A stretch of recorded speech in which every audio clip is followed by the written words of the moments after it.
Gas കാണില്ല. ഗ്യാസില്ല. നമ്മൾ ഇത് നട ഡോർ തുറന്ന് പുറത്തിറങ്ങിയപ്പോൾ ഇയാള് പുറത്ത് ഉള്ള ഒരു ഡോറുണ്ട്, അത് തുറന്നേക്കുന്നത്. അതൊരു നേക്കയിലേ അടയ്ക്കാൻ പറ്റുള്ളൂ. പക്ഷെ അത് അടയ്ക്കാൻ പറ്റാത്തതുകൊണ്ട് അത് തുറന്നിട്ടേക്കുമായിരുന്നു. നമ്മളെ ടാർഗറ്റ് ചെയ്ത് വന്നതെന്ന് പറയാനായിട്ട്, കാരണം അയാൾ ഒരു മോഷ്ടാവാണെങ്കിലും പിന്നീട് ആളുണ്ട്. നമസ്കാരം. പശ്മേഷ്യൻ യുദ്ധം കൊടുമ്പിരി കൊള്ളുമ്പോൾ ആശങ്കയിലാവുന്നവരുടെ കൂട്ടത്തിൽ മലയാളികളുമുണ്ട്. മലയാളികളെ സംബന്ധിച്ച് വാണിജ്യ മേഖലയിൽ ഉണ്ടാകുന്ന ഇന്ധന ലഭ്യത കുറയുന്നു, ഹോട്ടൽ എല്ലാം അടച്ചിടുന്നു എന്നുള്ള ആശങ്കയാണ് അത്തരത്തിൽ നിൽക്കുന്നത്. എന്നാൽ ഇപ്പോൾ മറ്റൊരു കാര്യം കൂടെ ഉണ്ടാകുകയാണ്. അതായത് സാധാരണ സ്വർണം അതുപോലുള്ള വിലപിടിച്ചുള്ള സാധനങ്ങളാണ് നമ്മൾ സൂക്ഷിച്ചു വെക്കുന്നത്, കള്ളന്മാരിൽ നിന്നൊക്കെ സൂക്ഷിച്ചു വെക്കുന്നതെങ്കിൽ ഇനി മുതൽ ഗ്യാസ് സിലിണ്ടറുകളും അതേ തരത്തിൽ തന്നെ സൂക്ഷിച്ചു വെക്കേണ്ടി വരും എന്നുള്ളൊരവസ്ഥയിലേക്ക് എത്തുകയാണ്. നമ്മളിപ്പോൾ നിൽക്കുന്നത് തിരുവനന്തപുരം ആര്യശാല എന്ന് പറയുന്ന സ്ഥലത്ത് ചാലയ്ക്കടുത്തുള്ള ഒരു ഹോട്ടലിലാണ്, VS ഹോട്ടൽ. അവിടെ കഴിഞ്ഞ ദിവസം ഒരു വലിയ മോഷണം തന്നെ നടക്കുന്നു. അതായത് ആ ഹോട്ടലിലുള്ള സിലിണ്ടറുകളാണ് മോഷണം പോയിരിക്കുന്നത് എന്നുള്ളതാണ് വിവരങ്ങൾ. ഏകദേശം 3 സിലിണ്ടറുകളോളമുള്ള ഹോട്ടലിൽ ഉപയോഗിച്ചിട്ടുള്ള സിലിണ്ടറുകൾ അങ്ങനെ തന്നെ വെക്കുകയും ഫുൾ നിറഞ്ഞു കിടക്കുന്ന ഒരു സിലിണ്ടർ മോഷ്ടിക്കുകയും ചെയ്തു എന്നുള്ളതാണ് വിവരങ്ങൾ. എന്തായാലും ഇതിന്റെ കൂടുതൽ വിവരങ്ങൾ ഹോട്ടൽ ഉടമ തന്നെ നമ്മളോട് വ്യക്തമാക്കുന്നതായിരിക്കും.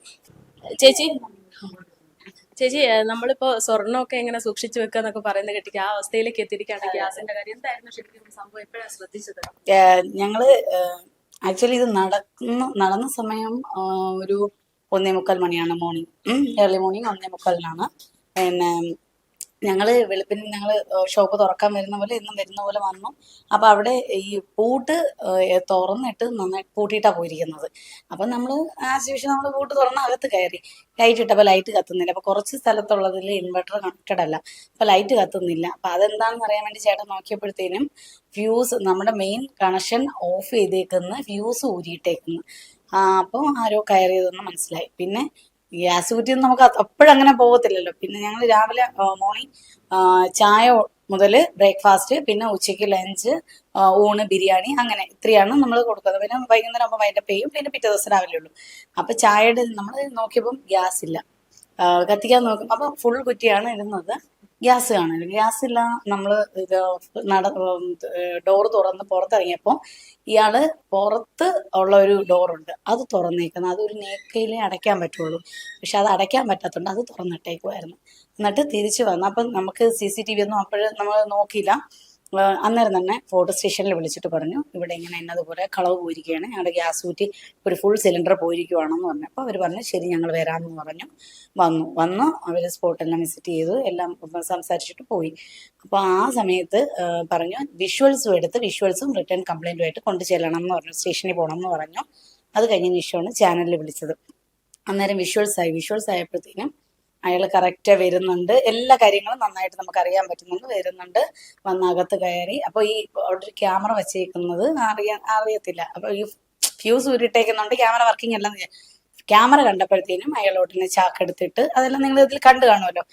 പക്ഷെ ഇത് ശരിക്കും നമ്മളെ ഇങ്ങനെ ഇതായിട്ട് പർപ്പസ് നമ്മളെ ടാർഗറ്റ് ചെയ്ത് വന്നതെന്ന് പറയാനായിട്ട്, കാരണം അയാൾ ഒരു മോഷ്ടാവാണെങ്കിലും പിന്നീട് ആളുണ്ട്. അയാൾക്ക് കാശ് കൊടുത്ത് അയാളെ പറയണം. അത് വേറെ ആരുമില്ല, ഈ തൊട്ടടുത്ത കടക്കാരനാണ്, RK ഹാർഡ്വെയർ ഷോപ്പ് ഉടമ ഗോപദാസും മക്കളുമായിട്ട് ഞങ്ങൾ കുറെ ഈ വഴിത്തർക്കങ്ങളും പ്രശ്നങ്ങളും ഉണ്ടായിരുന്നു. അപ്പൊ അതിന്റെ ഇതില് അവരെ FIR, ഞങ്ങൾ 2 FIR അവരുടെ പേരിലുണ്ട്. അവർ 26 ദിവസം നോൺ ബെയിലബിൾ ഒഫൻസിൽ അച്ഛനും മക്കളും ഒളിവിലുമായിരുന്നതാണ് ഞങ്ങൾ അടിച്ച കേസിൽ. പിന്നെ അത് കഴിഞ്ഞപ്പോഴത്തേനും അയാളുടെ മക്കള് കഞ്ചാവൊക്കെ അടിച്ചിട്ട് വന്ന് രാത്രി 2 മണിക്ക് ഞങ്ങളുടെ ക്യാമറ മോഷ്ടിച്ചുകൊണ്ട് പോയ ഒരു കേസും ഉണ്ട്, അതും FIR-ലുണ്ട്. അത് കഴിഞ്ഞപ്പോഴത്തേന് ഇന്നലെ വൈകുന്നേരം ഞങ്ങൾ വണ്ടിയിൽ ഞാൻ വന്നപ്പോഴത്തേന് അയാളുടെ സാധനം തട്ടിയെന്ന് പറഞ്ഞിട്ട് അതിനെ ചൊല്ലി വഴക്കായി. അയാളുടെ ഷോപ്പിൽ വിൽക്കാൻ വെച്ചത് മൺവെട്ടി എടുത്ത് എൻ്റെ സ്റ്റാൻഡിങ് ബോർഡിൽ അടിച്ച് എന്നെ അടിക്കാൻ വന്നു. അങ്ങനെ പിന്നെ ബഹളമായി. ഞാൻ ഫോർട്ട് സ്റ്റേഷനിൽ കൊണ്ടുവന്ന് കംപ്ലൈന്റും കൊടുത്തിട്ടുണ്ടായിരുന്നു. ഇന്ന് രാവിലെ സ്റ്റേഷനിൽ പോകണമെന്ന് പറഞ്ഞു. അതിന്റെ ആഫ്റ്റർ എഫക്റ്റ് ആണ് ഈ പിന്നീട് നടന്നതല്ല മോഷണം. കാരണം എന്താ വെച്ചാല് ഗ്യാസ് കുറ്റി നഷ്ടപ്പെടണം, കാരണം ഞങ്ങൾ തുറക്കാൻ പാടില്ല, ഞങ്ങളിവിടെ ബിസിനസ് ചെയ്യാൻ പാടില്ല എന്നാണ് അയാളുടെ ശരിക്കുള്ള മോട്ടീവ്.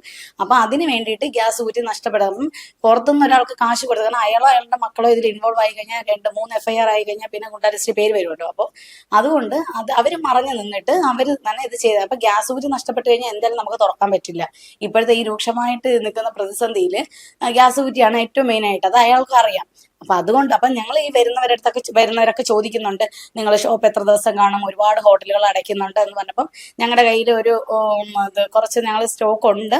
എന്തായാലും ഈ ഫ്രൈഡേയും സാറ്റർഡേയും കൂടി ഞങ്ങൾ റണ്ണിങ് ആണെന്നും പറഞ്ഞു. കാരണം എന്താ വെച്ചാൽ ഈ 2 ദിവസം കൊണ്ട് ആ ഇത് വെച്ച് നമുക്ക് അഡ്ജസ്റ്റ് ചെയ്യാം എന്നുള്ളത്. അല്ലെങ്കിൽ ബിരിയാണി എങ്കിലും വെച്ച് ഞങ്ങൾക്ക് ഊണും ബിരിയാണിയും ഉണ്ട്. അപ്പൊ ഉച്ചയ്ക്ക് വരുന്നവരടുത്ത് നമുക്ക് ഒന്നുമില്ല എന്ന് പറയുന്നതിനേക്കാളും ബിരിയാണി എങ്കിലും ഉണ്ടാക്കി കൊടുക്കാമല്ലോ എന്ന് വിചാരിച്ചിട്ടാണ് അത് സ്റ്റോക്ക് ചെയ്ത് വെച്ചിരുന്നത്. അങ്ങനെ കൊടുക്കാമെന്ന് വിചാരിച്ചു. പിന്നെ മൺഡേ മുതൽ നമുക്ക് എന്തായാലും തുറക്കാൻ ഒരു ഗ്യാരണ്ടി ഇല്ല, കാരണം ഗ്യാസ് കിട്ടിയാലേ പറ്റുള്ളൂ. അപ്പൊ അതിവിടെ വരുന്നവരടുത്തൊക്കെ പറയുന്നുണ്ട്, ഇവിടെ അടുത്തുള്ളവരൊക്കെ വരുന്നുണ്ട് പറയുന്നുണ്ട്. അപ്പൊ അയാളുടെ ചെവിയിലും എത്തിയിട്ടുണ്ടാവും. അപ്പൊ എന്തായാലും നമുക്ക് ഇവിടെ ഒരു സ്റ്റോക്ക് ഉള്ള കാര്യം അറിയാം. അപ്പൊ എങ്ങനെയെങ്കിലും അതിനെ എടുത്ത് മാറ്റിയിട്ട് ഞങ്ങളെ ബുദ്ധിമുട്ടിലാക്കണം. അതാണ് മെയിൻ ആയിട്ടുള്ളത്. ഫോർട്ട് സ്റ്റേഷനിലെ എല്ലാ കാര്യങ്ങളും അറിയാം. നമ്മൾ ഇവിടെ കാരണം ഒത്തിരി കംപ്ലൈന്റ് അയാളുടെ പേരിൽ പോയിട്ടുണ്ട്. അയാളെ എന്നെ അടിച്ചതും ചേട്ടൻ്റെ തലമണ്ട അടിച്ചു പൊട്ടിച്ച് 4 സ്റ്റിച്ച് ഉള്ളതും പിന്നെ അല്ലാതെ തെറി വിളിച്ചതും അങ്ങനെ ഒരുപാട് കേസ്, ഓരോന്നും ഇങ്ങനെ കുറേ കേസുകൾ നിലവിൽ നിൽക്കുന്നുണ്ട്. അതുകൊണ്ട് അവർക്ക് കാര്യങ്ങൾ അറിയാം. അപ്പൊ ഇതും അതിൽ പറഞ്ഞപ്പോഴത്തേനും ഇപ്പൊ ഉച്ച കഴിഞ്ഞപ്പോഴത്തേനും ഞങ്ങൾ അവിടെ കൊണ്ടുപോയി റിട്ടേൺ കംപ്ലൈന്റും വിഷ്വൽസും കൊടുത്തു കഴിഞ്ഞപ്പോഴത്തേനും SI സുരേഷ് സാറും വേറൊരു സാറും പിന്നെ നന്ദു സാറും എല്ലാവരും കൂടി വന്ന് സ്പോട്ടെല്ലാം വിസിറ്റ് ചെയ്തു. വിഷ്വൽസ് എല്ലാം കണ്ടിട്ടുണ്ട്. അവര് ഇന്ന് വൈകുന്നേരത്തിനകത്ത് വെച്ചിട്ട് ഞങ്ങൾക്ക് അത് തിരിച്ചെടുത്ത് തരാമെന്ന് പറയുന്നുണ്ട്. എങ്ങനെയെങ്കിലും കിട്ടിയ നാളെ മുതൽ നമുക്ക് ഒരു 2 ദിവസമെങ്കിലും തുറന്ന് പ്രവർത്തിക്കാൻ പറ്റും എന്നുള്ള പ്രതീക്ഷയിലാണ്. നന്നായിട്ട് വിഷ്വൽ നന്നായിട്ട് ആളെ ഞങ്ങൾ കണ്ടതായിട്ട് ഓർക്കണില്ല. എത്തിച്ചത് തന്നെയാണ് എത്തിയത്. കാരണം അയാളെ നമുക്ക് വേറെ ആരുമായിട്ട് ഒരു ശത്രുതയില്ല. ഞങ്ങളും ഇവിടെ വന്ന് ബിസിനസ് ചെയ്യുന്നു. ബാക്കിയുള്ള ഇയാളുമായിട്ടുള്ള പ്രശ്നം എന്ന് വെച്ചാൽ ഈ പൊതു വഴി ഞങ്ങൾക്കും അയാൾക്കും കൂടെയുള്ള വഴി, ആ ഒരു തർക്കം മാത്രമേ നടക്കുന്നുള്ളൂ. അതിന് കേസ് നടക്കുന്നുണ്ട്, പിന്നെ സ്റ്റേഷനിൽ കൊടുക്കുന്നുണ്ട്, അല്ലാതെ കോടതി വഴി കേസ് നടക്കുന്നുണ്ട്, ഒക്കെ ചെയ്യുന്നുണ്ട്. അപ്പൊ ഇയാൾക്ക് മെയിൻ ആയിട്ട് ഞങ്ങളെ ഇവിടെ നിന്ന് ഓട്ടിക്കണം. അതാണ് മെയിൻ ആയിട്ടുള്ള അയാളുടെ മോട്ടീവ്.